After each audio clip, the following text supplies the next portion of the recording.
7일의 전사를 위한 벼락치기 영상.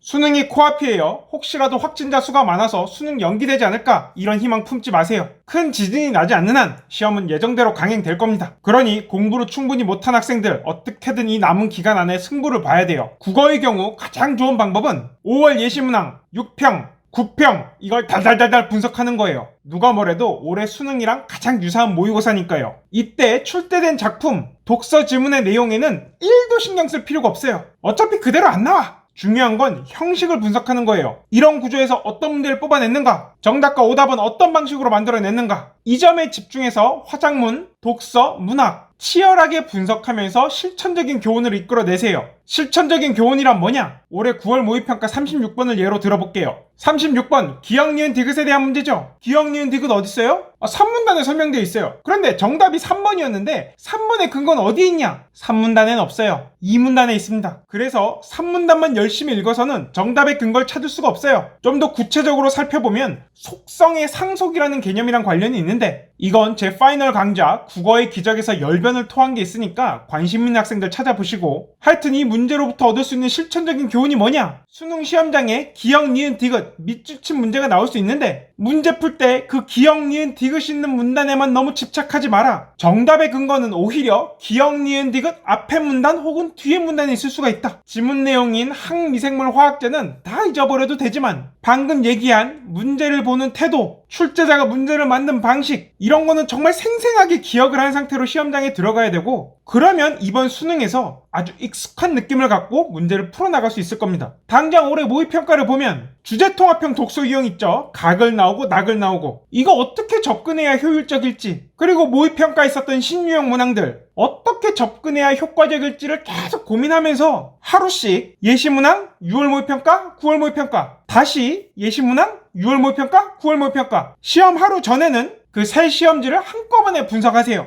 그리고 시험장에도 그 시험지 3개를 딱 들고 가는 거예요. 무겁게 이 책 저 책 가져가 봐야 눈에 들어오지도 않고, 책 들고 왔다 갔다 하는 게 체력 운동 효과밖에 없어요. 문제풀이 시 필요한 태도, 접근 방식 등 실천적 교훈이 집약된 시험지를 들고 가서 시험 전에 보면서 이미지 트레이닝을 하는 거죠. 이런 질문 나오면 이렇게 풀어야지, 이런 문제 나오면 또 이렇게 풀어야지. 그리고 시험 시작 종이 울리면 7일간 연습했던 그대로 낯선 지문들, 낯선 문제들을 돌파해 나가세요. 그게 남은 기간 발등에 불이 떨어진 학생들이 가장 효율적으로 공부할 수 있는 길입니다. 예시문항 6평, 9평 꼭 좀 분석하세요. 그게 마지막 동아줄이에요.